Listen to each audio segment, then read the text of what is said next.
Hello, guys, and welcome to the Spicy Jade Cup, the biggest South Your Asian team is ML banning. tournament, and it is sponsored by Uncle Zuko, Your Bisma team Gaming, is and banning. Spicy Gaming. So, guys, we have made our way into the fourth round already, and the first match of the fourth round is between Team Darwin's Game on the left side and Team Recon Corps on the right side. It's me, your caster, Sugar Daddy, and with me we have JADE. Your Hello team is everyone, good evening. Hope everyone's doing really fine and I hope you too, Your team Sugar is Daddy. I and am doing well, man. So, how's it going? that's great, that's great. It's just totally fun. Finally, round 4 in front of us and two Your mighty team is teams, that picking. is Darwin's Game and Recon Corps. And looking over the bans, of course, the bans that you're gonna expect from these teams are Rafaela, a Diggy, and a Paquito as well as a Benedict. A beautiful draft coming in from both the sides. And the first pick going to Team Darwin's Game will be a Mathilda pick, while Recon Corps will be answering with a Jawhead and a Granger directly. Sugar, what do you think about the draft currently? Your team is Currently, I picking. think that the draft is going pretty balanced because we see that the Jawhead is one of the heroes that might get banned sometimes, and also the Matilda is of a similar category. But we see both of them have one of them, and that Granger is an abomination, man. Like, he is so strong in the early to mid to even like in the late game, he's good. So I think it's a really good draft coming in from both the sides because you see the Barats as well as Your his team counter is Lunox is banning. in the same team, so it's gonna be hard for them to counter that Barats. So what do you think about the Banzan pick so far?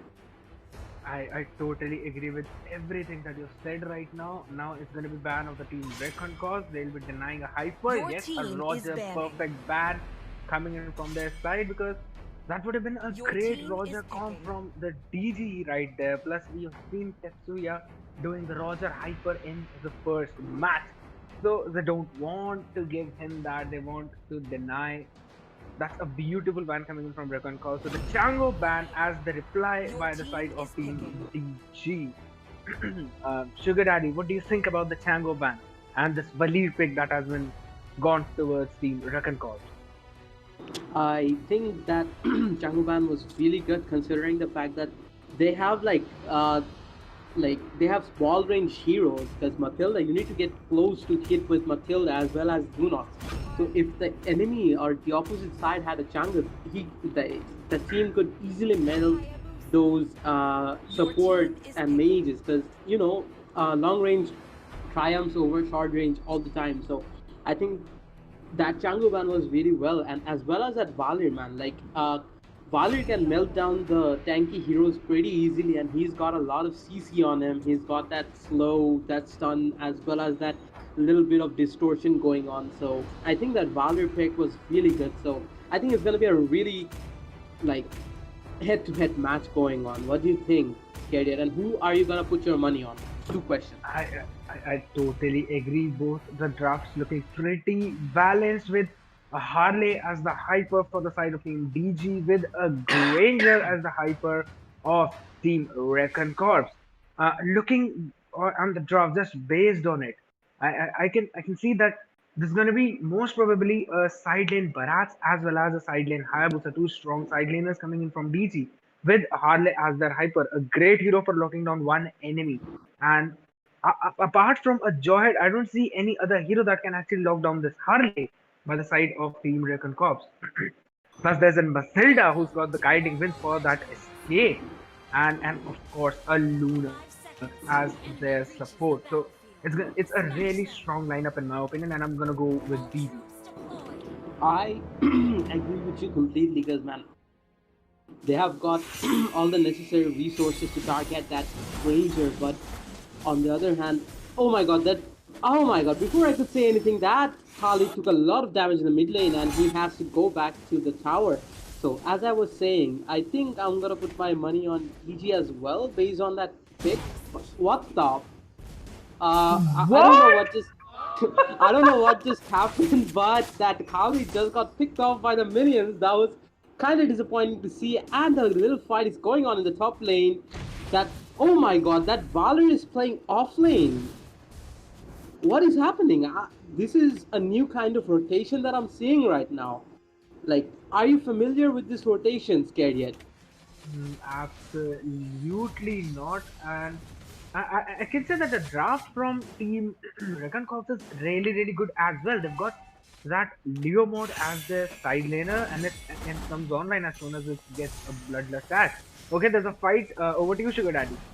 Yeah, there is a fight going on in the bot lane, but I don't think it's going to be a huge engage. It was just a little bit of skirmish, and that Oh, Khalid is getting a lot of damage taken in from that Lunox as well as that Hardy. But I think nobody's going to die right now, and they're trying to engage that Granger. That Granger takes a ton of damage from that Matilda's first skill, and they're moving on into the top lane. What do you think about the rotation, Scared yet? the rotation coming in from DG is really quick. Plus that Jawhead came Oh my. to be sneaky, and he took the red buff of the side of Team DG, denying that level 4 early level 4 to that Harley. So that was a smart play coming in from that Jawhead, I would say. I totally agree. That was really smart. Like, he's trying his best to slow down their farm by. I think that Kali is gonna get picked off by that Hayabusa. A good gameplay from Hayabusa, but I would say an equally bad gameplay from that Kali, because you shouldn't be roaming like that at the earliest game. But you know, you make mistakes, but you have to recover from them. That's the main issue. So as we were saying, that was a good gameplay from that Jawhead, and the turtle easily goes to the side of DG. What do you think? What is like lacking from the side of Recon Corps at this point? Because you know they seem a bit lackluster at this point. I agree.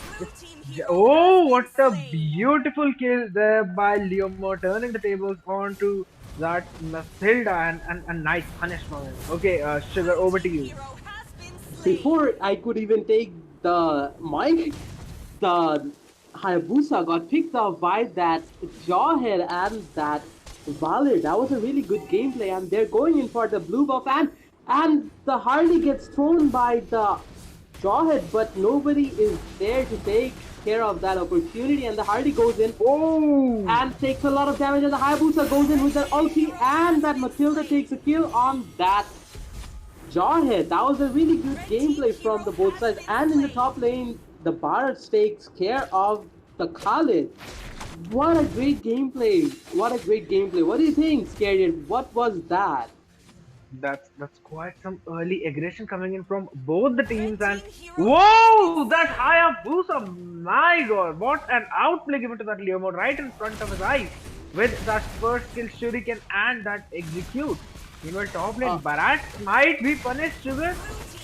Bharat gets punished by the swift rotation of Team Recon Corps by that Granger and that Jawhead. That was a really great and smooth rotation from the side of Recon Corps, Scary. Don't you think so? Like, they didn't waste a single bit of time. They just went in for that opportunity and took care of that Bharat, who already lost his stacks. And I think Team Darwin's game is gonna get punished here for a bit of what is it called, positioning, and nope, they somehow get over it, and rather they outplay them and take care of that Jawhead, and that Lunox not looking too good, but she manages to escape. Or does she? Yes, she does. Alright, back to you, She Scared. actually does. I'm surprised how she did not get punished right there. And that was a beautiful guiding winch from that Matilda, actually saving her own life as well as the circling eagle on that Jawhead. Because she was really outpositioned, and we might see an engage of the turtle, Sugar. Yeah, there might be an engage in the turtle, but I think it's just Matilda with her circling eagle, and Darwin goes in with the kill on Khalid as well as that Granger. It's not looking too good for Recon Corps right here, and Recon Corps loses 3 heroes to 1 Matilda. Oh my god, that was such a great engage from the side of Team Darwin's game. Don't you think so, Scared yet? I totally agree. Team Recon Corps managed to get the turtle, but giving up 3 kills for that, I would not think that's a good trade in the side. While that was a beautiful engage coming in from the side of Team DG, but I must say that Recon Corps are not being hesitant. They're answering back at the same time in the other lane. Because if Bharat managed to kill the Khalid in top lane, Leo managed to kill someone in the bot lane, and when Leo was punished, Granger rotated directly top for that punish. So what I was saying that okay, we have a A team fight is fight right there, forming. Sugar. Yeah, fight is forming, and the circling eagle from Matilda almost manages to take care of that Jade, but not really. He manages to escape with a bit of health, and they're planning to engage. The Jade goes in on the Matilda, and rather than an ejector, he gets picked off by that Lunox, I guess, I believe, but I might be wrong. But that was some good coordination from Team Darwin's game. And the Harley goes in on that Valor, and maybe that Valor is gonna get picked off by that Harley, but no, she manages to survive somehow. But looking at the towers, what do you think about the tower situation going on right now, Scared Yet? Currently, we can clearly see that's in the favor of Team DG. That's why we are going in just for showing that recall playing mind games right there. Smart gameplay coming in from DG, I must say. Yes, I was actually saying that the lineup of Team Recon Corps is actually pretty good as well. They have got that lead for the early game while Leo comes online as soon as he gets that one item while Granger, you know how insane his early game is. But somehow things are not working out for their side. Even though they're rotating pretty well, they're not focusing on those towers. They need to get them as soon as possible because if you're rotating to one lane, you need to get a pick off and the towers as well. Over to you, Sugar. Yeah, DG takes that turtle with very less bit of resistance that Khalid went in, but I think that was a bad play because considering his entire team was at the bot lane, he shouldn't have engaged the turtle all alone. So he died at the hands of Hardy, unfortunately, but yeah, that was not a smart decision. But the kill difference is kind of growing big at this point. It's already like Whoa! yeah, and engaged from Team Darwin's game, they managed to take off that Jawhead and almost zero health on that Leo mode, but he manages to survive, and the Matilda goes in. But, and the Jawhead with an ejector on the, on the Harley, and the Harley dies to that Valor. That, oh my god, that was a nice gameplay. Like, we were talking about the skill difference growing, but they almost equalized it in one fight. What do you think, Scared Yet? I feel like that Lunas actually went pretty overboard right there just to get that engage on that Jawhead. She had no idea that Leo mode was actually waiting in the bush for her. And as soon as he came right back, they finished her off. And in the Okay, mid lane, meanwhile, Sugar, over to you. Well, uh, uh, uh, oh my god. Whoa! What the? What just happened? I didn't get it. Like, I didn't quite get what just happened. Did you? Scared Yet? Yes, Leo was waiting for that Hayabusa and he chased him as well as he finished him right there. Because Haya had no ultimate, he had no shadows to jump to, and Leo was actually waiting there with his sitting on his bar wheel, like just I know you're gonna arrive, I'm gonna wait for you and then I'm gonna kill you with that sword of mine. Okay, hardly engaging that Jawhead and getting a ton of damage on him, and that Lunox is gonna go in and get a kill on that Jawhead and Matilda with her 13 Eagle Katana, and Whoa! she manages to take that Valor as well as that Leomord goes in and takes down that Lunox. But oh my god, like this is going really head to head, and that I think that Kali is gonna get picked off by that Bharat as well as that Granger. Granger gets eaten by that Bharat and spat out on the wall, and he dies. My goodness, what a gameplay from that Bharat. He has got to be. This has got to be one of the best plays like that happen in the game right now. You know, like he chased down that Hyper and got a kill on him. So, what is your thoughts about this little engage that just happened?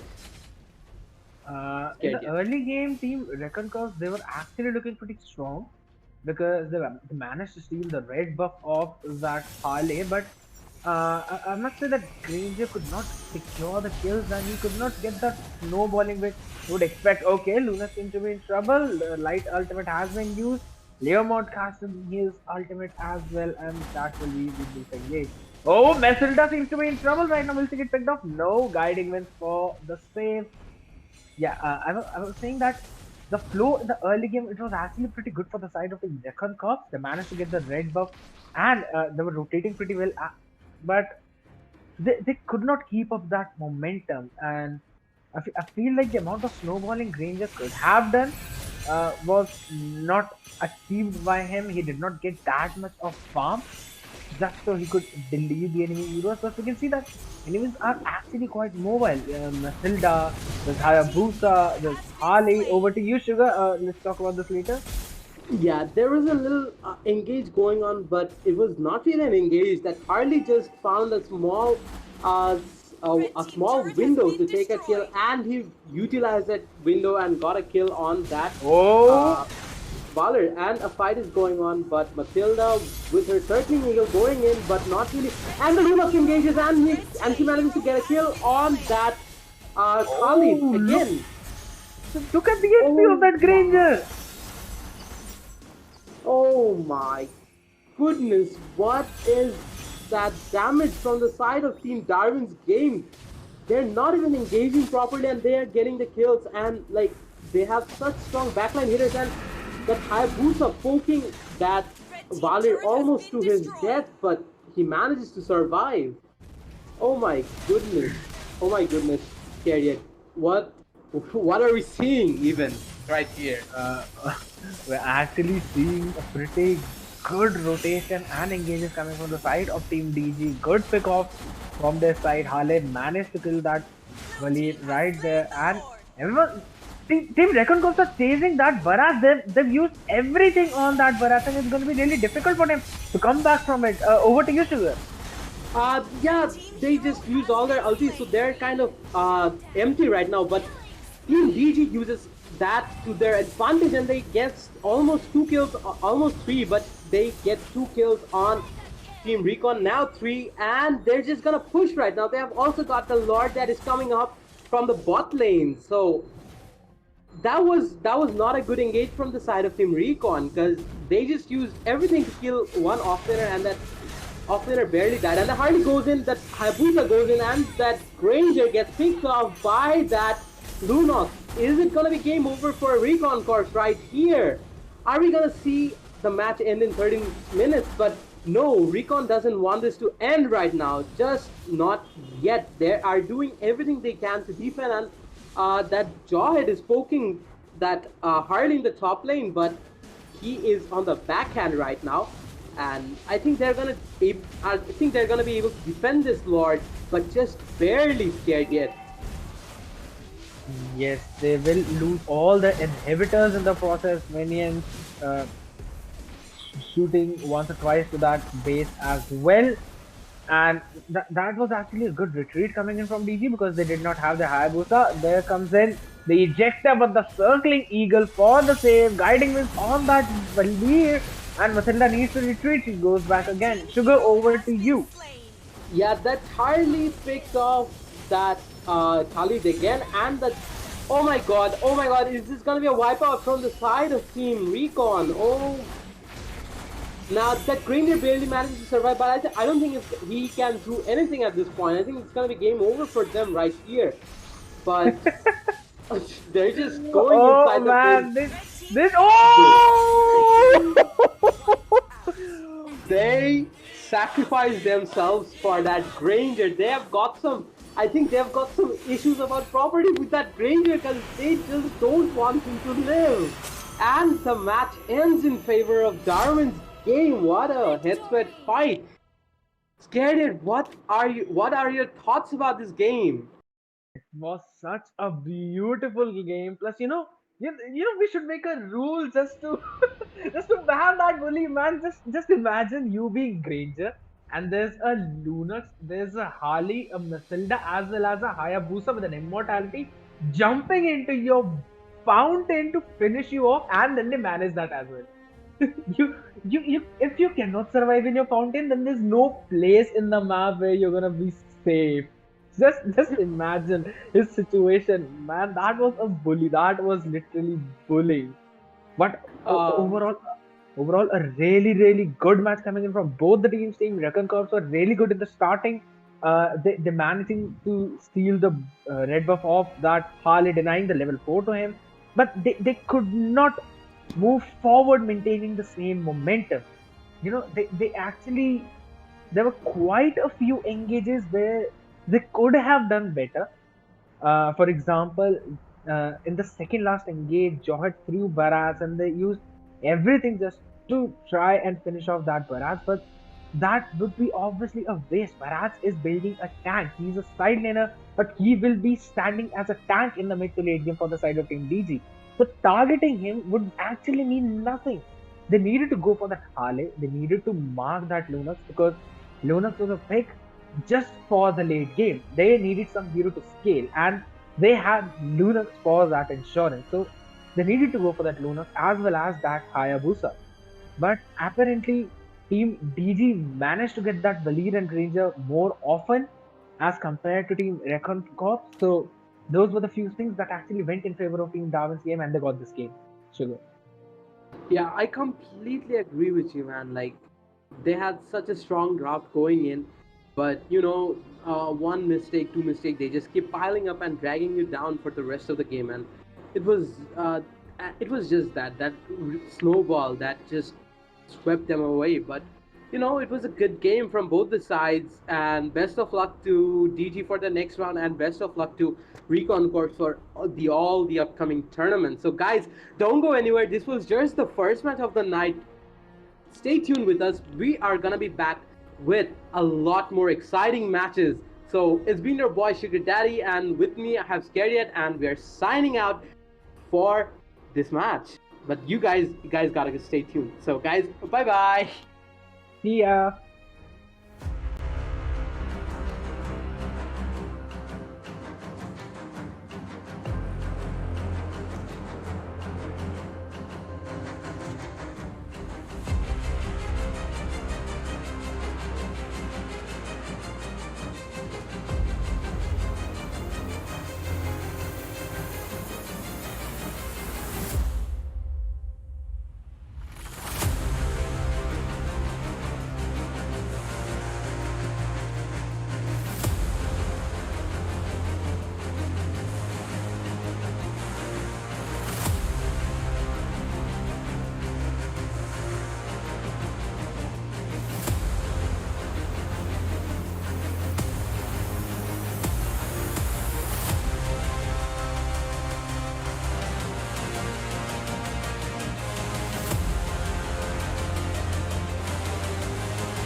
Good evening, everyone, and welcome back to the second match of the evening. We are in the pre-quarterfinals, Your and the team winners is of these banning. matches will move to the quarterfinals that will be having most probably day after tomorrow. That is Wednesday.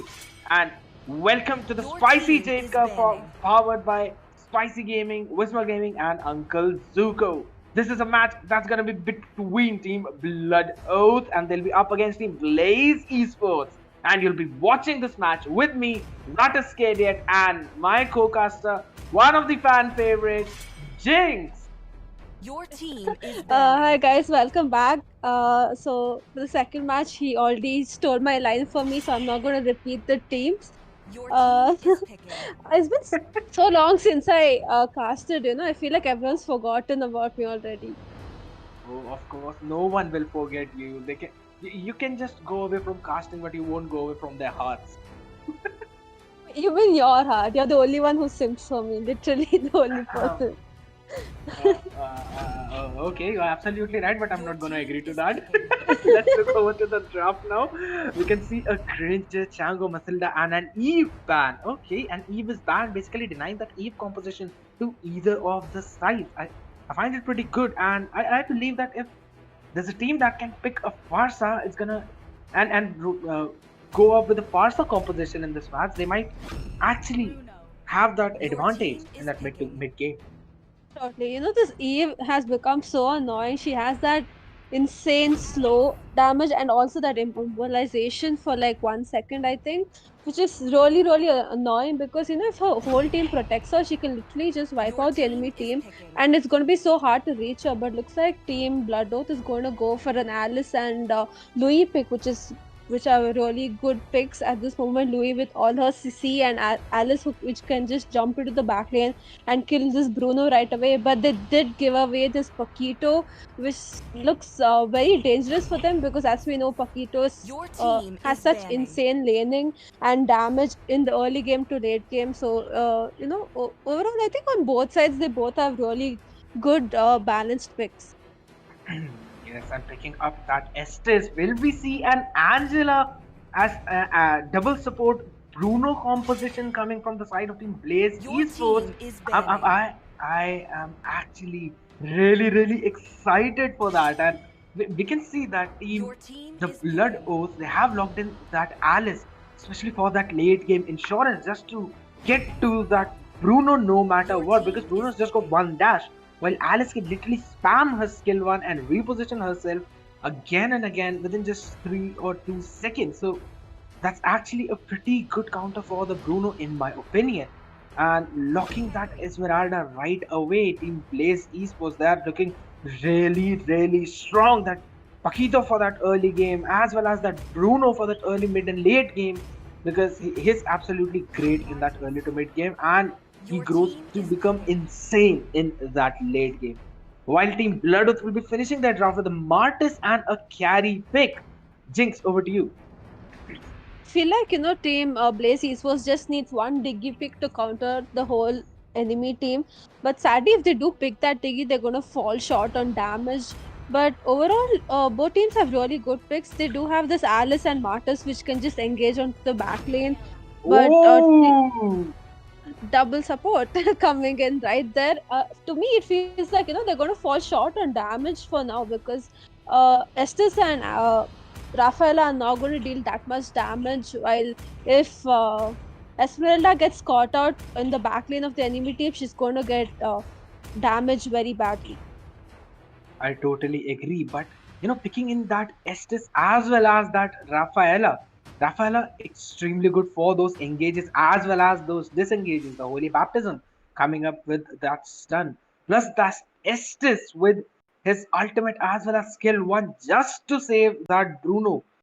If Team Bloodo did not manage to kill that Bruno, it's going to be really difficult for them because they need to get this Estes, they need to get the Raphael out of the way, and they need to get that Bruno out as well.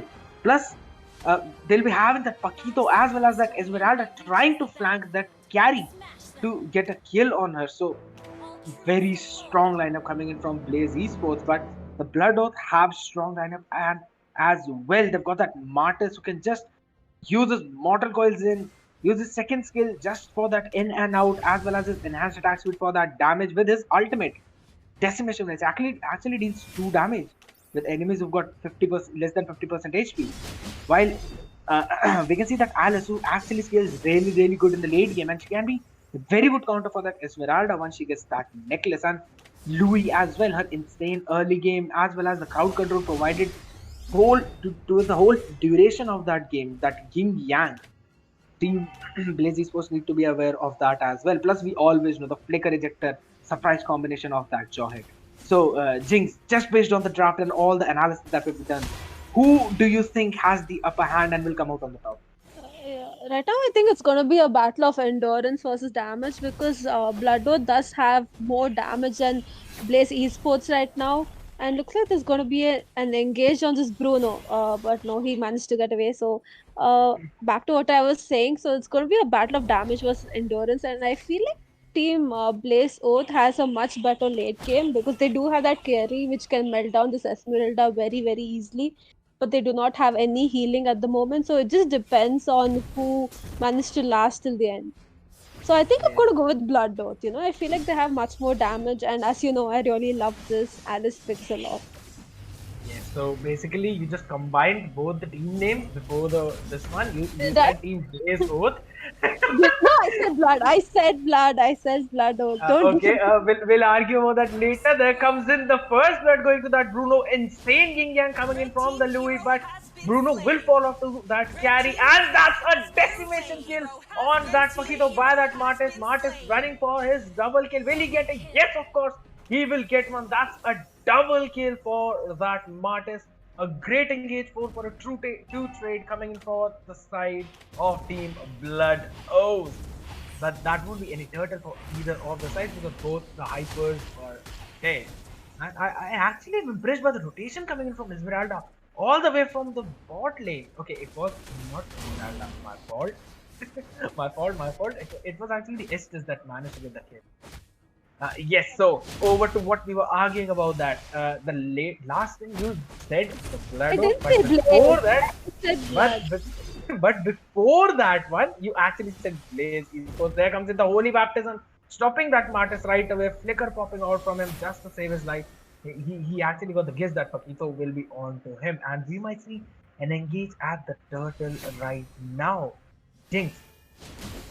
I feel like Team Blaze Esports needs to play very safe until Estel gets his level 4 healing. Yes, I agree. There comes in a beautiful falling star moon by the Esmeralda, getting all the 3 members, and that's going to secure the turtle for the side of Team Blaze Esports. Oh, why? I actually thought Martis is going for that Esmeralda, then I noticed he does not have his ultimate. He actually used it. So that was a good disengage from the side of Team Blood Oath right there. Okay, it looks like this Bruno is getting caught out in all the gangs. He's getting thrown by this Jawhead and he's going right onto Louis Yin Yang. So, he needs to position himself really well and he needs to stay behind his support so that he can get that farm and get those kills as well. Because as we know, Bruno's early game damage is insane. Yes, it actually is. As soon as he gets in those kills, oh my god, look at that! Alice running 4 of those people, but the falling star moon will be there, and will she be punished for that? No. Estes is healing coming in, yin yang from that Louis. Rafaela is really low, but still standing.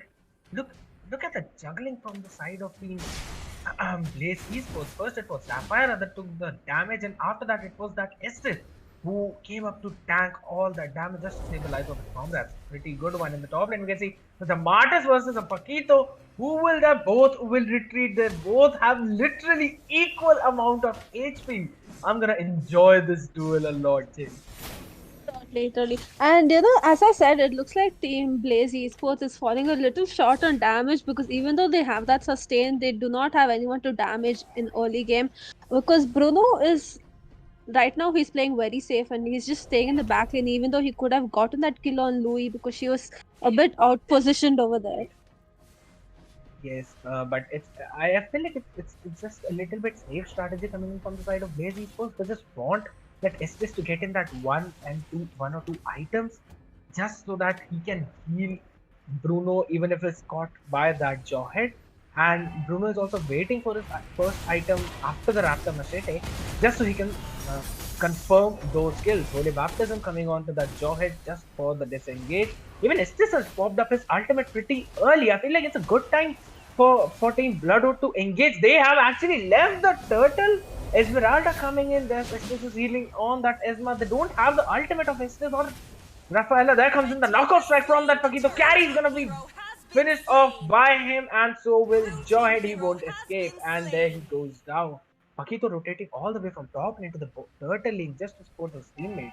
That was actually pretty good, and I feel like Team Bloodwood, they actually disengaged pretty fast. They could have actually get in to find a kill on that Bruno. Martus has used his decimation on Esmeralda, but the healing of Estes actually saved her from that KO. And the chase, look at that, all five of them chasing together. My god, what a teamwork thing. Very, very nice rotation by Paquito. Looks like Joy is throwing people already. Whoa, that was actually a good ejector and unstoppable force on the Estes. They lost that turret, but they got the kill of that one. And look at that, Esmeralda directly going to the top lane just to clear those minions off to deny any push for the side of Team Blood Oath. That's really good objective gameplay from their side. Yeah, like as soon as we finish talking, like start talking about one gank, another gank acts up, and it's so hard to keep up. But that was very good rotation by Paquito. He rotated faster than Martus, even though Martus came chasing him. But they managed to get a wipeout right there before Martus could reach and help out his team. So looks like Paquito is playing really, really well, and they managed to get 2 turrets already. So team Blaze Esports made up for their bad early game already. Yes, and there goes, and they won that kill on that Alice, and she gets finished off by that Bruno. Actually, they just are punishing all the outposition players from Team Blood Oath. Just as I was saying, they were waiting for those one item power spikes, and as soon as they got those, they're just going all out, and Jawhead will be killed off as well.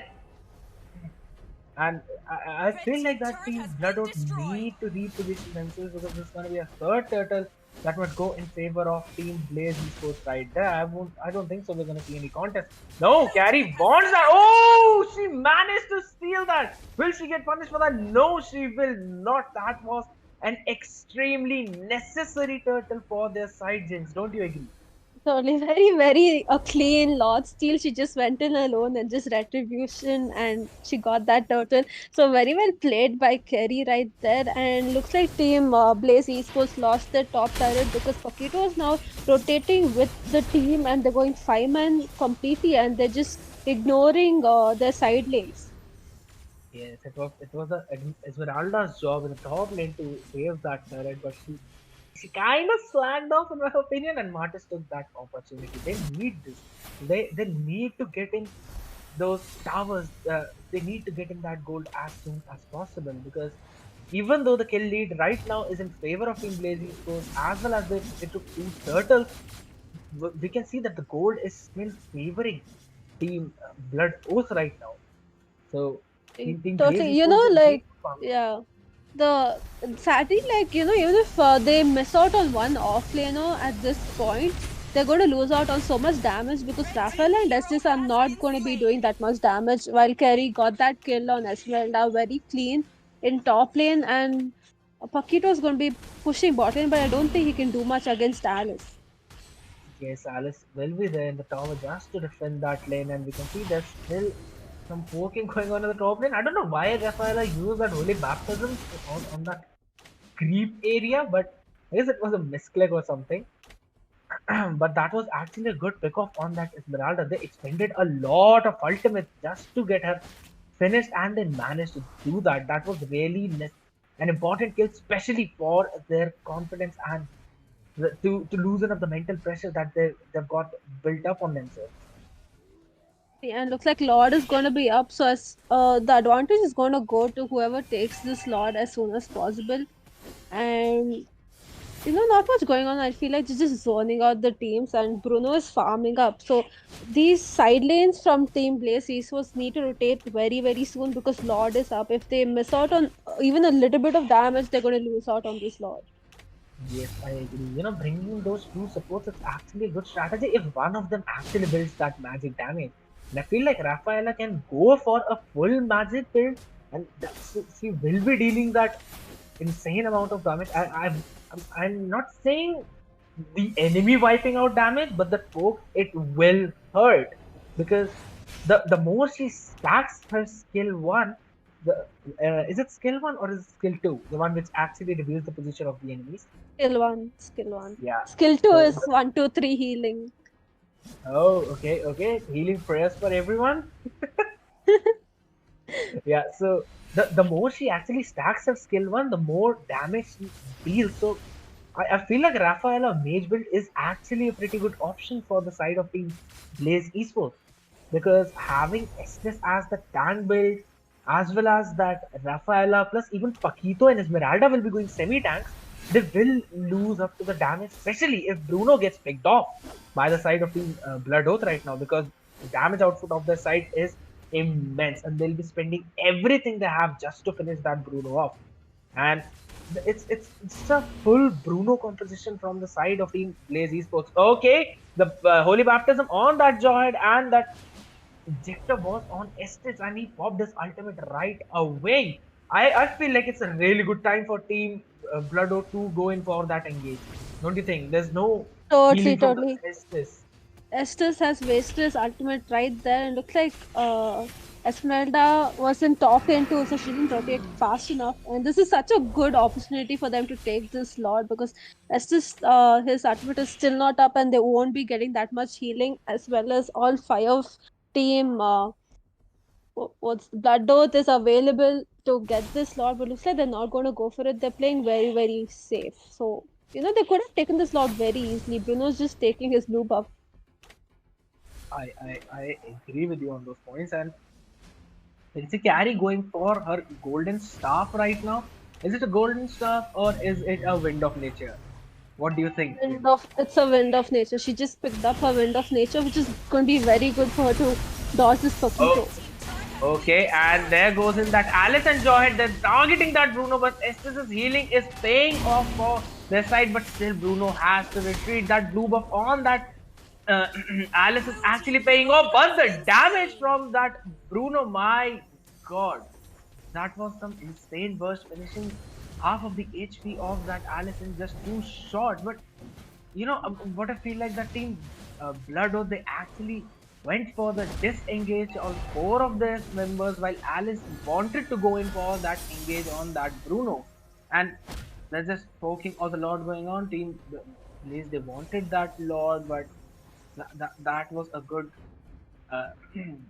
kinda engage coming in from Team Blood Oath just to stop that Lord going in favor of Team Red right away.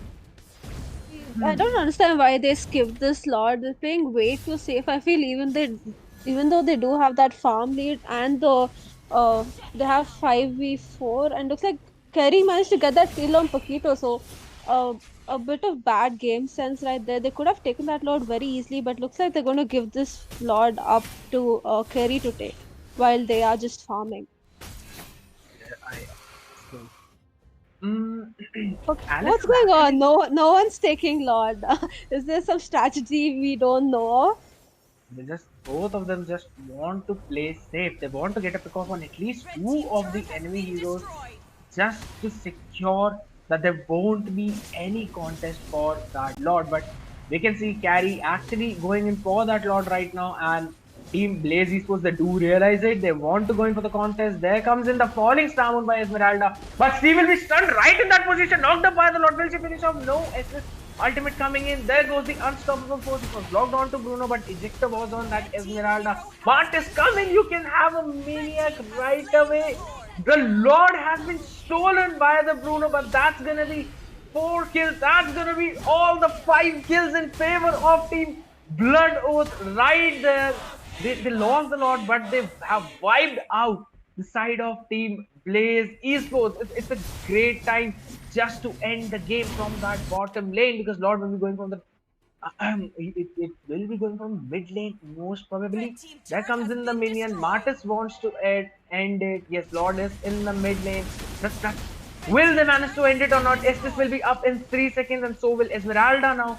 There goes in. They have stopped the Lord right in the midway. Blaze esports are there just to defend. Falling Star Moon expended right away. There comes in 4 members of their side, but Bruno is up as well right now, and they lose 2 inhibitors for that. So much for a Lord's team. Jinx. It looks like that wait for that Lord paid off for Team Blood. Or they managed to get it right in time, and they already got 2 of the inhibitors of Team what is this Team Blaze Esports? So that was a pretty bad engage by Team Blaze Esports. Said that they got caught out really badly, especially this Bruno and Estes and Rafaela. They just got caught in this Alice ultimate very very quickly, and they all just got wiped out 0 to 5. So that was very very bad, and they managed to lose all of their turrets as well except the last 2. So they don't need to pick up the pace. Also, the farm difference has increased so much at this point. Whoa! Will that assist survive? No! What a beautiful pick off coming from the side of Team Blood Oath right there on that Estes. And since that Estes is down, Team Blaze Esports will not engage. They will just focus on this defense. It's a good time to go for that. And there goes in Martis, and Esmeralda's Falling Star Moon has been expended. Purify being popped up just to save her from getting caught. There goes in Alice. My goodness. A monster kill for that Martis on that Esmeralda. They'll be looking to end it right away. Paquito and Bruno are there. But both the supports are dead. Bruno is... If there's just one flicker ejector on that, Bruno, Joyd will be looking for it. No, he's going back to recall. Martis wants to get that base right away. Will this be the end? Yes! They have managed to finish the game right in front of that Paquito and Bruno. What a gameplay coming in from the side of Team Blood Oath, especially that Joyd and that Martis. Jinx. Very clearly read there by Louis, and he just got wiped out. And as soon as that was done, Team Blood Oath just engaged upon them and finished the game very very fast with the Martis is locking onto the turret. So I feel like a few bad decisions around that Lord time by Team Blaze Esports. Otherwise, in the early game, they managed to pick up the pace, and they got a few really good team fights in there. But sadly, they missed out in late game. So very well played, Team Blood Oath, and good luck for the next rounds. Yes, I agree. In my opinion, the point where Team Blaze Esports they actually let go of that match was that turtle steal by Carry. Carry managed to steal that turtle, putting a stop on the growing goal lead of Team Blaze Esports right there. If that was not the case, then Bruno would have snowballed this game really hard, because they managed to build a goal lead of around 1.5k, but that turtle steal actually lowered it down to just 400. So that was the point, in my opinion, which actually changed the pace of the game in favor of Team Blood Oath. Plus that pick off of that Esmeralda in the top lane, they have expended nearly all of their resources, and they managed to finish off that Esmeralda just at the last hit, which you can say, which actually gave confidence and boost to their side, and they managed to secure this win. So congratulations to Team Blood Oath, and good luck to Team Blaze Esports for the future. This will be it for the second match, guys, but don't you go anywhere, because we'll be having 2 more matches right now, and the next match will be casted by the Adam, that is Cynic, and the Pheonix. So wait for them. They are one of the best casters. Yes, and you would want to cast them. And also, just please like the stream, share it, and subscribe to the channel. We need your support, guys. And do write down in the comment section who do you support, because who knows, you might be selected for that elite skin giveaway as well as the 20 diamond charisma giveaway. This is it from me, that is JADE, and my co-caster Jinx. We'll be signing off for now, but you'll be joined by the next pair of casters for the next 2 matches. So stay tuned.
Hello everyone and welcome to the third match of round 4. We have Team Pheonix versus Nemesis and I'm Cynic. With me today... Yep, it is me, the Pheonix as well. We're here. I thought you were going to leave me to introduce myself there for a second. I was. Look, we've got Pheonix commentating on Team Pheonix. I wonder how that's going to go. Let's try not to get too confused. So first picks and bans. Now we're seeing here for Team Pheonix, we've got the support band straight up there. We've got Estes and Diggy band, and then on the side of Nemesis, we're seeing that overpowered Paquito, and again one of the best marksmen, one of the best mages in the game. Chango has been banned as well. It's a really solid set of bans right there. Definitely solid bans. I agree. The support meta is really in full force at the moment. I was expecting maybe a Rafaela pick instead of the Estes. We did see the Estes in the last game. They didn't do quite so well. No, they didn't. Now, we've seen this really strong Barrett's pick, and instantly countered by that Hyper Granger, in my opinion, still the best hyperable marksman in the game in terms of a core position, supported by Matilda. I feel like that's a solid combination there. The mobility the Matilda is going to provide is going to be insane. The match we saw from the side of Darwin's game, the Matilda went 2-2-17, was an incredibly important part of the composition and gave them so much utility, movement, and shielding. They just snowballed over the top of Recon Corp. Your team is banning. But we do have that 95% win rate Selena pick on the side of Team Pheonix. I think I'm hedging my bets towards them. See, now they made an extremely smart ban in banning the Diggy. They've gone for a CC heavy comp. You've got the Barretts, you've got the Selena, you've got the Jawhead. It's fantastic. Oh, and there's the final ban over there for Nemesis, going out to Rafaela. Now, if you'd said to me 2 seasons ago that, you know, come this point in time, we're going to see a lot of support bans, I would have told you were absolutely crazy. Yeah, ludicrous, insane. Why would you ban a support? That's not going to help you. We see the Now, Alice ban though. Now that is a very viable ban. That's something that I would have been happy to ban last season because she is absolutely snowbally. She can go to late game 4v1 if she's got the right items and the enemy team don't have the burst to get rid of her. Absolutely brilliant. yeah, I think what we're going to see here is possibly a Yuzong team, which is we have seen once already this tournament. It did work reasonably well because he can put out a lot of damage. There's hovering the Fanny. That was a scary maneuver. See, now this pick here, that S4 pick for the side of Team Pheonix, that has to be someone bursty because that's what they need to counter someone who has the insane lifesteal like Yuzong. So it's a really solid composition. Definitely. A Zask in response though, his turret just to save him. I think they were hedging for the Odette as part of a comp they might have practiced, which combos incredibly well with the Matilda because she can ult her way across walls following the Matilda. It's spectacular to see, but I think the Zask is a much safer pick, spotting that Gushin. Yeah, I would definitely agree. So yeah, so Team Pheonix have a heck of a lot of CC there. Now, there's not really an answer to that from Nemesis, but they do have a lot of sustain. You know, Matilda's second ability allows their heroes to escape to safety or to engage quite cleanly as well with the dashes and the shield it grants as well. So this is not so much what we've normally seen, which is a fight of the cores, core v core. This is actually a full team comp versus team comp setup. I feel like this is going to be a very well balanced match. We've got a pause there. I think Clint has failed to connect to the match properly. We're just going to wait and see if he does connect. There might be a little bit of lag or an error connecting. The game might have crashed. So we'll be right back with that shortly. But in the meantime, yeah, I'm really loving this Selena meta. I'm so looking forward to the snipes. Are you? Too. Yeah, definitely. So a solid Selena will be able to snowball any of your heroes that you're playing with. You know, so if the Selena comes in a supportive role and goes around with the Clint, helps them clear the buffs, finds their picks, it's gonna be absolutely fantastic. It's gonna be a very, very snowbally comp for that Clint. And Clint has the burst damage in the late game that could potentially shut down a Granger. Definitely.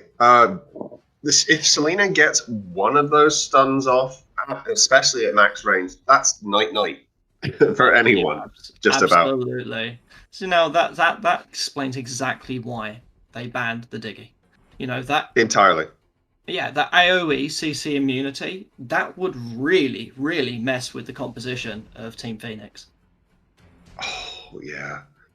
The Barret, right, we're looking at the lanes here now. We've got the Barretts going into the X-Borg, and we've got the Gusion going into the Yu Zong by the looks of things. Who do you think's going to win in those matchups?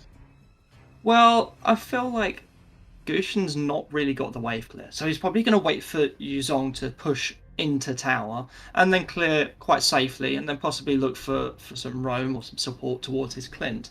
However, in the bot lane, that trade between Barretts and X-Borg is going to be quite real. I think there's going to be some solid interactions. Right, guys, we're coming back to the gameplay. It would appear that Clint has reconnected to the game, and we're going to kick things off. Absolutely great.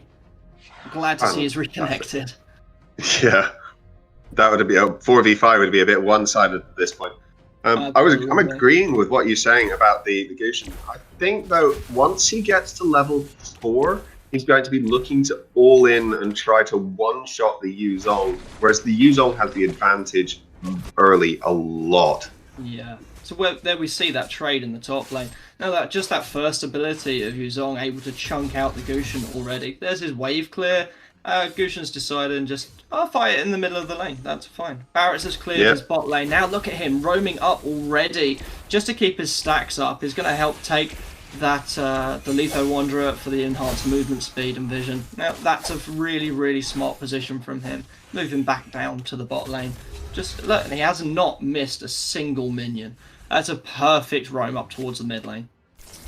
At the start there, we did see a small invade by the Jawhead, just trying to get some extra CC and delay the side of Nemesis slightly.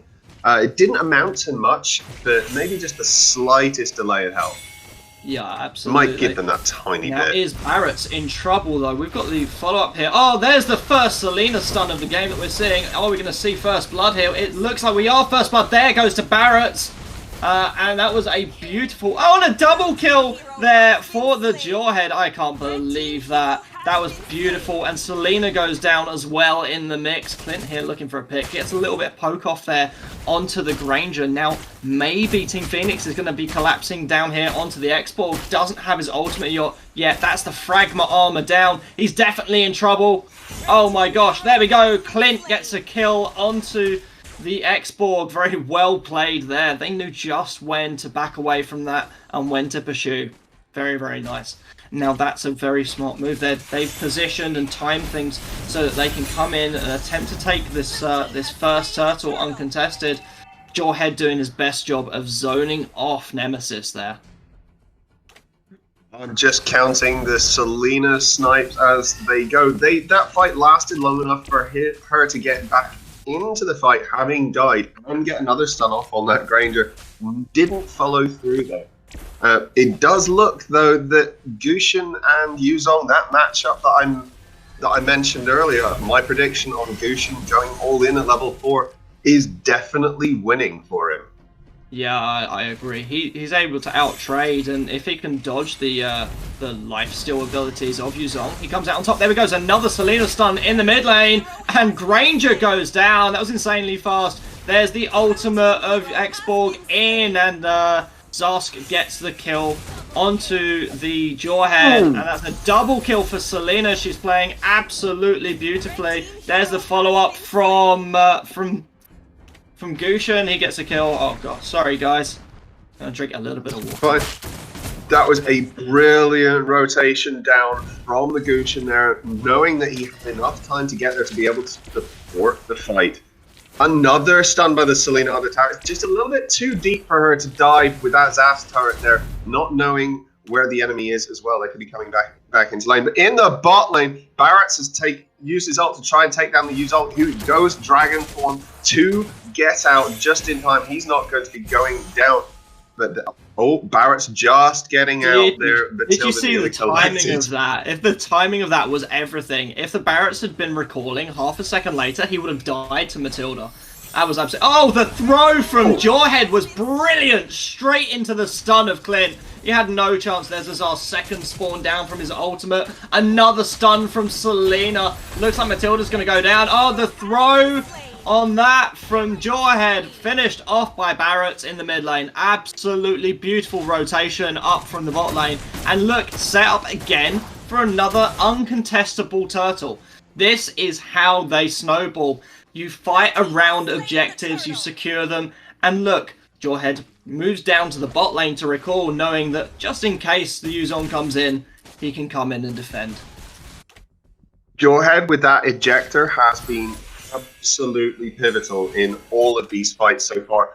Being able to launch someone or the enemy Zask turret away or in a preferable direction just to set up the next kills has been Lucian amazing. out of position in the top lane though, getting collapsed. No. Oh my god, manages to dodge 2 of the 3 of Granger's ultimate shots there and gets out to safety. I thought that would be game over for him.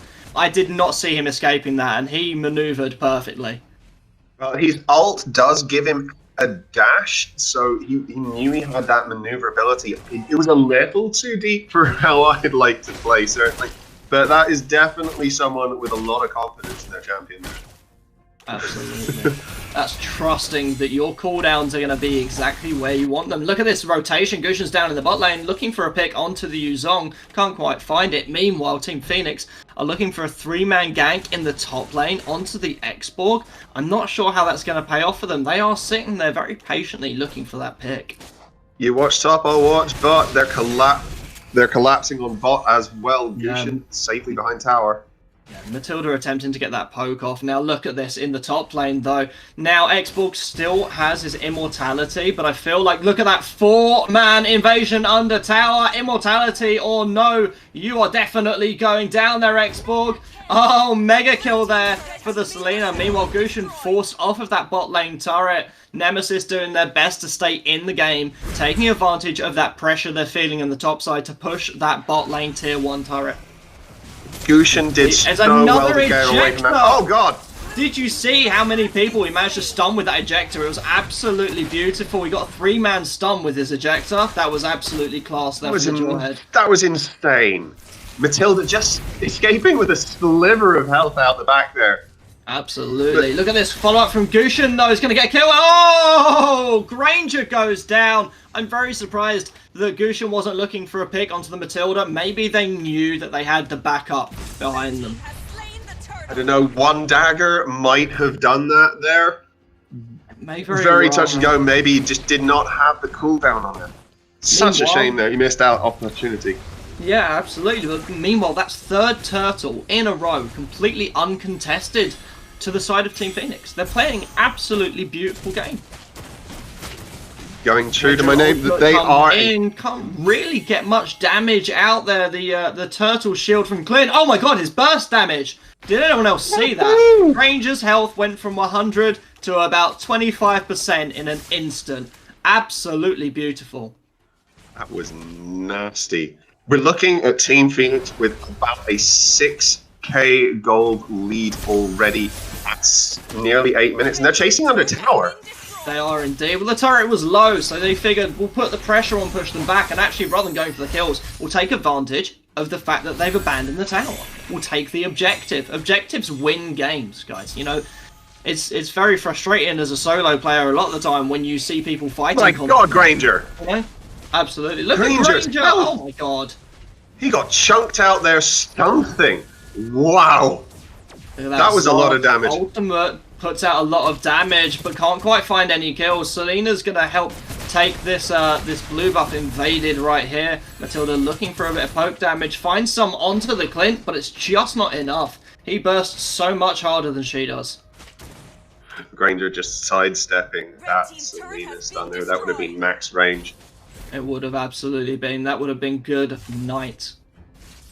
Selena here, possibly looking for a pick onto the Yuzong.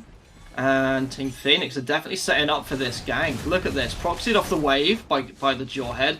This is the problem. And there's that bot side collapse from the Gushin. There was no way out of that at all for the Yuzong. Meanwhile, the entire of Nemesis is zoned off by this Jawhead alone. They don't want to land anything. Oh god, look at that. Selena, unstoppable. Another snipe. And she manages to get out despite the Matilda ultimate. There we go. Kill for Barretts. Now, this is a dominated game from the side of Team Pheonix. Nemesis do not have a chance. Look at that. Gushin going in. I wonder if he's going to manage to get out in time. Oh, he dodges the lifesteal. Oh, the shutdown. But he gets the kill anyway. Oh my gosh. I didn't think he'd get a kill there, but I saw the shutdown came before. It must have been the returning daggers that got the export there. It was the returning daggers. That was some outplay. He knew he was stuck, and he just wanted to make sure that someone else went out with a fantastic play, pulling those daggers in. The side of Team Pheonix extended this gold lead to now over 9,000. Sorry for meaning that. I had to, couldn't resist. And Team Pheonix have picked up most of their core items. We're just, in fact, no, they have now picked up all of their core items. With that lightning truncheon on the Selena, she is now going to seriously hurt. Absolutely. Now, Team Pheonix taking full advantage of their map control, especially the situation around Gushin going into the Nemesis base. They went straight to Lord, wasted no time there, and I don't know if you saw it, but Barretts came towards that tier 2 turret in the bot lane, and Yuzong said, I'm not even going to try and fight it. He just abandoned the turret. Yep, see you later. There we go, Black Dragon form of Yuzong has to be used to escape. Now, Team Pheonix, despite that Lord, they're struggling to make headway on these inhibitor turrets. I'm not too sure if they're going to manage to get one without a bigger push. They need this collective. There's that ejector from Jawhead. Finds another pick. And look at Clint's damage. Absolutely phenomenal. The pickup there from Gushin coming in behind. That's that mid lane inhibitor down. Selena finds the kill onto Xborg. This is going to be a wipeout. Very fast game. Gonna go down here. That's a wipeout in favor of Team Pheonix. They have absolutely dominated this game. What beautiful coordination throughout. Team Pheonix with the ace to finish off the game with a very, very lovely victory. That's moving Selena up again to maybe about 97% win rate now. That's insane. Every time we've seen her picked, apart from one game this tournament, they have won with a Selena. That wasn't just her, though. No, absolutely not. The ejectors from Jawhead were absolutely amazing. And look at that clean sheet for the Clint. 3-0-11, able to put out this massive burst damage and always in a good position. Didn't die once. Well played. Definitely. I can't really say more. Team Pheonix they had better rotations, better damage, better CC, and the Nemesis didn't really have support. They were just trying to go with, let's go with some ability and some sustain, if I can get all those S's out, to try and counteract it, but just did not have the legs to get there. Well played, Team Pheonix. Absolutely. Could you imagine how different this game would have been if Diggy had been open? That would have been an entirely different ball game, I reckon. It really would have. That was the smartest move they made all game. It was banning that Diggy. I think that it was absolutely essential to their plan, and they executed it flawlessly. Fantastic. But yes, Selena OP. Selena OP. Right, we're going to take a break, and we will be back soon. Stay tuned for Ryzen eSports coming up. That's going to be one hell of a match, and I'll be there joining you as Cynic, as your caster, and I believe I will be joined by the wonderful Miss Jenny.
Ladies and gentlemen, terribly sorry for the inconvenience. There has been some technical difficulties that we've had to address streamside, so there's going to be a 10-minute delay on the next match starting. We're working to get this fixed as fast as possible, so we will keep you updated and we'll be back with you soon.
boy, is this going to be a fun one, guys. We've got Ryzen eSports on the blue team and game over for the red team. I'm Cynic. And I'm the Pheonix. This is going to be a fantastic matchup. We've seen Ryzen dominate the games throughout the competition so far. Game over also looking very strong. I wonder who's going to come up on top today. Who's your money on? Before the draft, go on. Before the draft, I don't know. I've seen these teams play absolutely amazing. But here's the thing. Ryzen have someone on their team who is currently globally ranked 46th or 47th in the world. Not on one hero, just their whole account, which is an amazing feat. It's insane. That really is. That's Stark's right there. That's him in the S1 position. Oh, he's definitely going to be one to watch. That Selena ban from the side of Game Over straight away. And the joy as well. Oh. Someone's been watching the stream, guys. Someone's been watching the stream. I'm surprised they didn't ban out a Kufra because of Ryzen's game last time. The Kufra was absolutely and utterly OP. From what I remember of that game. Yeah, it really was. And what actually really surprises me here is, can you see any supports that have been banned? I cannot. They are not going for...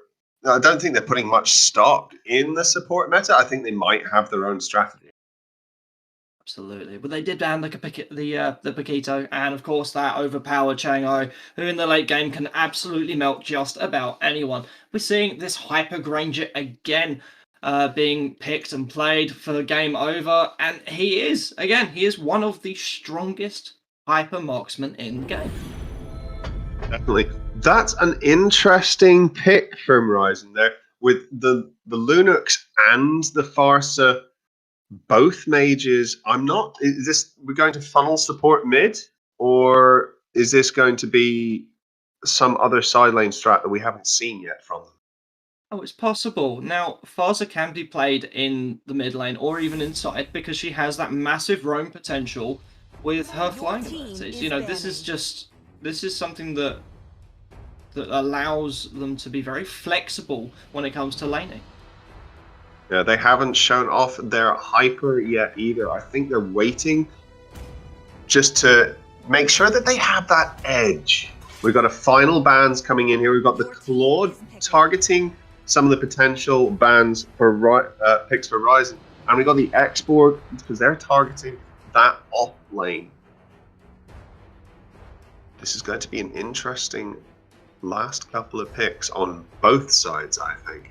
It is indeed. Now, I believe that we're having a slight technical issue. I believe the break time screen is still being displayed over on our live feed. There we go. That's been resolved now. Fantastic. Glad to see that has been sorted. There's that support pick. There we have the first support pick of the draft so far. Goes to team game over, and that is the Estes. What a fantastic hero to have there. Now, are we going to see? Definitely we're going to see Johnson picked. Like, he's not really picked all that much since he became slightly reworked. So you can see him when he first activates his ultimate. He's lost a lot of his edge. So, yeah, they changed away. They went with the Atlas. Fantastic team fighting hero there. And look, the jungle the jungle Bruno, he has so much burst damage. And we're going to see the tank pick over there for game over. It has to be someone with CC, someone with sustain. So if they go for the Uranus here, they're actually denying their team a lot of CC. So I'm not quite sure what they'll go with. Oh, the Gatto. Now, I know Gatto's a firm favourite of yours, Pheonix, is your main hero, and you play him absolutely brilliantly. Thank you. I'm surprised he hasn't taken Purified Vengeance. Is a fantastic spell on him, but against the amount of CC that that Ryzen eSports is going to be putting out, it's going to be very risky. I'm not sure who I put my stake in after the draft, though. I'm knowing that Ryzen is so good a team. I want to say I'm with them, but that Gatau pick actually rounds out the team comp for game over. very well with some extra stuns, some ability, and aerial dunk that we all like to see. Let's see how this turns out. We do have a rank 1 India Barrett player here heading up to the gold lane there, that top lane for the blue side.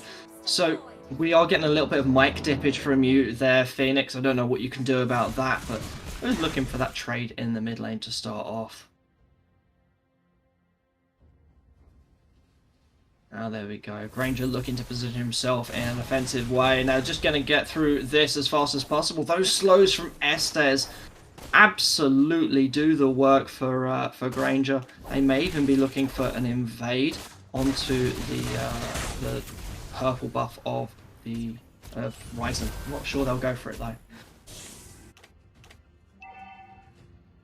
I think that might have solved it there for a second. I don't know. My mic might be playing up, I'm afraid. But that Rizwan on that Barrett is going to be very, very nasty if he gets to that big dino boy that we know and love. Yeah, absolutely, completely agree. Look at that bot lane. That's such an interesting matchup. A Lunox into a Gatta catcher. Now, we know that Lunox's ultimate will completely allow her to walk through or phase through just about anything that's thrown at her. So I wonder how that's going to play out in the long run. I think they're going to need to switch lanes. I think it's possible. However, I still don't feel that Benedetta's a comfortable lane against a Loon. Ryzen have really got the composition in the bag. Look at this, invading Barrett's up in the top jungle, and Granger has been caught. There we go, ultimate to escape. Now, Atlas has found someone. This is going to be first blood. First blood there goes to Bruno. Meanwhile, in the top lane, Benedetta is just zoning off that Barrett's pick. Now, that was a really surprising turn of events. I didn't picture Barrett's getting zoned out of a team fight, but it happened. I didn't either. And we got Lunat actually in the bot lane now proxying the wave. She's that confident in her abilities. Yeah, Ryzen looking for a turtle here. Farza manages to pick up a kill, and Gascatcher ultimate is in, has caught the Atlas. Bruno's damage is absolutely amazing, but look at that stomp response from Granger and Gato Catcher. This Bruno needs to get out fast. He's being chased down by the Benedetta. This is where we're going to see a kill, I'm sure. Granger gets one, and Gato gets the other in the bot lane. Now Barrett's has rotated down. Is he going to manage to catch someone? He does. He's eaten the Granger there, but the support from Estes, look at that healing. Granger is able to survive that gank. Beautifully done. Incredible. We've got... Oh, Farsa going in, getting the double kill on the Granger. Oh my god. The Granger. This is what I'm talking about. That flying ability means you are not safe. If you think you're out, you better get away real far, because Farsa can and will chase you across the map. We did actually miss one kill during that last set of fights. The Lunix actually just power diving. I think it was the Granger at that point, just straight under there, and that's it. Sorry, look at this in the mid lane. Another Farsa almost catching the Eve, but again saved by those Estes heals. So this is what we're looking at. We're looking at Ryzen are looking to collapse onto the top lane. Benedetta's seen it coming. She's backed out to safety, and again, it's just they're trying to work around this hyper situation with the Bruno, and Barrett's is proxying off this wave. Then maybe they're looking to secure a little bit of tower gold in that top lane. It's possible. It looks like Gato Catcher. He's been caught and he can't get out. The stuns, the momentary stuns there from Atlas stop him from using his ultimate entirely. That was really well played. That was. He just was a little bit too far forward, unfortunately, and Ryzen capitalized on it. It was indeed. Look at this, Benedetta coming in with a bit of poke from the river there in the top side, clearly visible due to the Letha Wanderer being taken down by Ryzen. And another free turtle. This is what we're seeing today, guys. Beautiful rotation, securing in these kills. Now Atlas is going in. The big flicker ultimate manages to catch three. One purifies. Oh my gosh, what a wombo combo from the Farza ultimate as well. Benedetta coming in from the bottom looking for a pick, but they are 4v1. I don't think they're going to get any kills here. They don't quite manage to secure it. They have to back off. That was a very ballsy play by the Benedetta coming in, and it nearly paid off. That was very close for that Benedetta. But I think they need to not be taking so many risks at this point. The Atlas looks like he's caught someone as well. Oh no! Damage from Granger is astounding. A double kill. And look at this. Farza forced to flicker out to avoid the stun at the edge of the Eve ultimate. That's her fly, boys. We're out of there, guys. Bruno stood nicely looking for a pick. He managed to get a lot of damage off onto the Estes. He's prioritizing the support here, knowing that if he puts the damage onto someone else, it's going to get followed up. Oh my god! And a double kill under tower there for the Bruno, avoiding the basic attacks from Gatto that will allow him to survive. And oh my, shut down there. Goes over to the Benedetta. Wow, and the momentary stun again from Atlas. There's not quite the timing for the follow-up, and yet there is. Lunux manages to come in, picks off the Benedetta in the back line, and they're definitely out of position now. They've been caught. Eve gets a kill. This is a game for the storybooks, guys. I hope you brought your popcorn, because oh my, this is entertaining. Atlas ultimate there pulls back under tower. I would have pushed that tier 1 turret first though. Look at the damage from Farza coming out. Absolutely beautiful. Maybe Gatto's looking for a pick. Stopped there by the Barrett. Bat directly into that Granger. Look at that. Not only did he manage to stop the advance of Gatto, he also managed to stop the advance of the Granger using his ultimate. Now he's definitely in trouble though. He's going to go down. No! He's out. I can't believe he managed to get out of there. Barrett's is playing phenomenally well. Well, he is India's #1 Barrett. What else can we expect, guys? He is an absolute beast. I highly agree that Benedetta's been doing really well, skirting around these fights and picking off the stragglers one by one. She's not had a great lane into that Barrett, but she's doing what she can to make up the difference with these pickoffs that she's just managing. She's just sneaking around and managing to get into that backline time and time again. Yeah, Ryzen's Lunux is doing the same as well. Yeah, they're doing exactly what they need to do. They're farming where they can farm. They didn't have an ideal lane, but they're taking the opportunity where they can. That's it.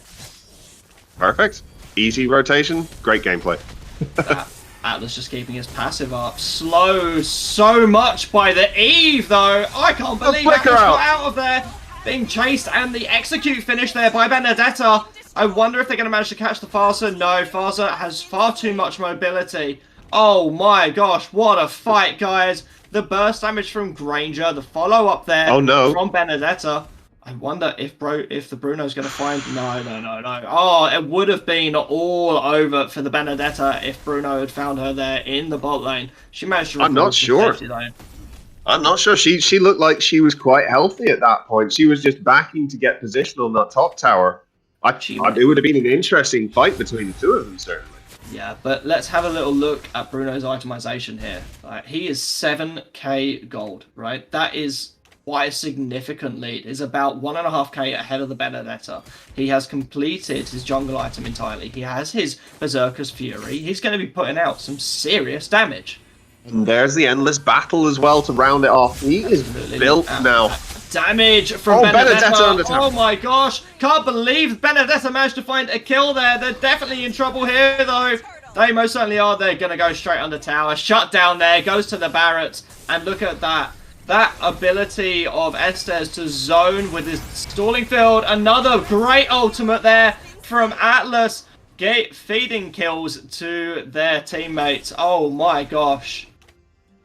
That is another turtle for the side of Ryzen. They are snowballing this Bruno out of the ultimate world. There from Gatto, however, oh my gosh, countered almost instantaneously by the Barrett's ultimate. I don't feel like Gatto's going to go down here, but he may very well. I could be mistaken. Bruno gets the kill. He's got perfect positioning here in the bot lane. Dashes through the wall. He's in the base. Now you're in trouble, buddy. He gets a double kill, and I can't believe that he managed to survive long enough to put out damage onto the Eve there. That is that killing spree paying dividends for sure. Granger barely lived through that as well, got out with about 10 HP in the end.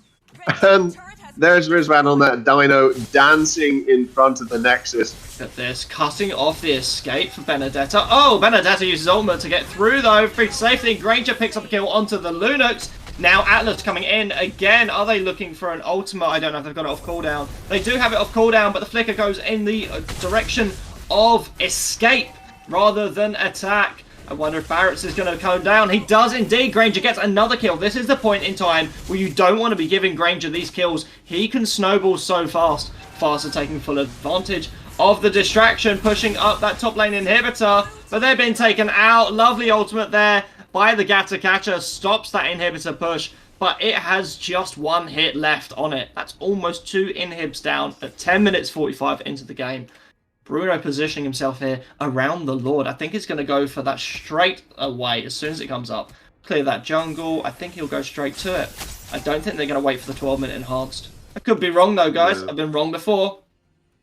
Could be wrong. That Atlas flickering out, that was a very sensible decision. I think he recognised that his team wasn't with him. A 2v5 would just end up... Look at that positioning. Oh, now he's going in. Oh my god! An ultimate there from the Atlas. Instant response from the Eve ultimate though. Granger is doing some damage and oh my, so is this Benedetta. Triple kill there. Oh no! Missed the ultimate onto the Phaser, and the Barretts is doing his best job of zoning to save that Phaser from getting dunked on. I did not see that massive turnaround happening. It looks like Game Over are going to manage to get themselves an objective finally. They haven't taken a turret, they haven't taken a turtle, but now they've got Lord, and Phaser gets the shutdown onto Benedetta. I feel like Benedetta went in just a little bit too eagerly, feeling very, very worked up from their triple kill. The fact that they secured a Lord, they got cocky. They went straight in. That was a fantastic turnaround. The second that they saw that Atlas ult, Eve put her ult field down and started raining damage. Estes followed up with his ult. It was all so perfectly timed on the side of Game Over. They could not win that fight. I know, it was just the perfect engage. And look, they've almost managed to completely close the gold gap. They've completely closed the kill gap, but yet still no towers taken. Gata Catcher is in, doesn't manage to catch anyone with his ultimate, forced to disengage there. Being surrounded is not a position you want to be in, but look at Granger's damage. Oh my gosh, Benedetta coming in. Atlas is there, possibly looking to answer this invasion of Benedetta, but Barrett is here on the back line looking for a pick. This is the point in time. Massive ultimate there from Atlas yet again. Look at that damage from Phaser. Her ultimate is absolutely amazing. A triple kill there on the side of Team Ryzen.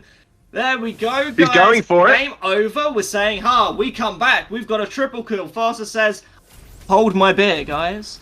Look at that. Oh my gosh. That damage is astounding. Estes' ultimate is forced to be used there. Now we're not going to have that back for a team fight. If Ryzen push it, they've taken that that bot lane inhibitor. Didn't even bother waiting for minions. They knew it was low. They just tanked it out.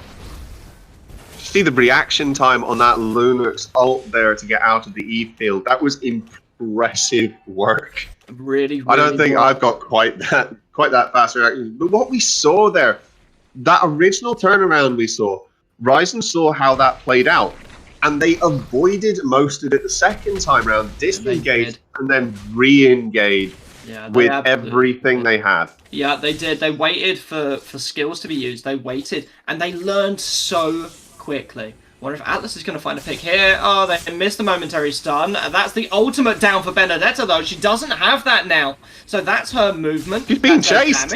I can't believe it. Oh my god, Gata Catcher manages to save her with a beautiful ultimate coming in. The follow-up damage from Granger was astounding. And look at that, Eve stun gets the kill onto Barrett. This is not perking out, but look at that backline. Lunux is diving. Oh my gosh. Lunux is clearing up in that backline. Now Ryzen can follow up. I can't believe this. Benedetta now has their ultimate back. This is where Benedetta may possibly be able to save things. for game over. Forced to retreat to base to defend this, though. There are 2 inhibitors down. That is a natural push for the remainder of the game in those lanes. And yet, still only 1 tower in favor of game over. Atlas and Farsa on that back line, pushing that Granger down was something to watch while Lunix was up the front. They're just Ryzen going at them from every single angle they can. This is actually so close of a game, it's insane. It is, and the thing is, it's systematic play-by-plays, right? This is absolutely perfectly done. Benedetta says, "You are not stealing my blue buff today." Oh, Gato managed to catch the Atlas in the ultimate, though I don't feel it's going to pay off. And there's that Eve ultimate, and it's not really finding any targets. There's not really anyone there in their killing field. They saw that go down and scattered. Oh, quite fine one. That's the Gato again. The flicker ulti. There's 4 of them in there. What a beautiful ultimate from the Atlas. Double kill. And there's a kill. Triple kill. There is only 1 of game over left to defend. If it was me, I'd be ignoring that hero right here, right now, and I would be going for base. They do have their ultimate, though. They can use that to get through the minions, and that is exactly what they've done. But Barrett says, "I'm going to ultimate you. You're not getting out of here." Another kill there for the Farsa. That's going to be game over in favor of Ryzen. What a beautifully coordinated game. Atlas, for me, has to be tank MVP because those ultimates were beautiful. Victory! That was insane. The flicker in Rizwan on that Barrett was incredible in that solo lane, and the amount of CC and damage he was able to put down and absorb himself. But again, the tank on the side of Ryzen was absolutely incredible and instrumental in picking up quite a lot of game over and literally just dumping them in a nice neat circle where they could be picked off in large groups. That was impressive work by Ryzen eSports there. It really was. And there we see, again, Starksea took that Farsa and MVP, and very, very much so deserved. Look at their kill participation and their damage output. Phenomenal. And despite the Benedetta having a very tough lane against India's #1 Barrett, still manages to go out there and get 10 kills. They held on to that game as best as they could, and they played a phenomenal game. They really did. That Gato catcher that they picked, I think, wasn't as instrumental as they hoped it could be. He ended up having to take on the Necklace of Durance to be their anti-heal, as well as the Eve. I think they could maybe have benefited from taking more of a tank item there. I'm a bit of a Gato main, so I like to nitpick these things. I do indeed. Right, guys, that's it for today. Thank you so much for joining us for the Spicy Jade Cup. Winners of that match, guys, was Ryzen eSports, and it's not fair to say that it was a dominated game. That game could have gone either way at several points. That was very, very close. Definitely not one-sided, I agree. Game over, you did put up a brilliant fight versus Ryzen eSports, but unfortunately for you this time, it really is game over. Thanks very much, Pheonix, for joining me here. It's been a pleasure, Cynic. We will be back. We will indeed. We'll see you guys tomorrow. Please do tune in. We love you all, and we'll see you. Bye! Bye!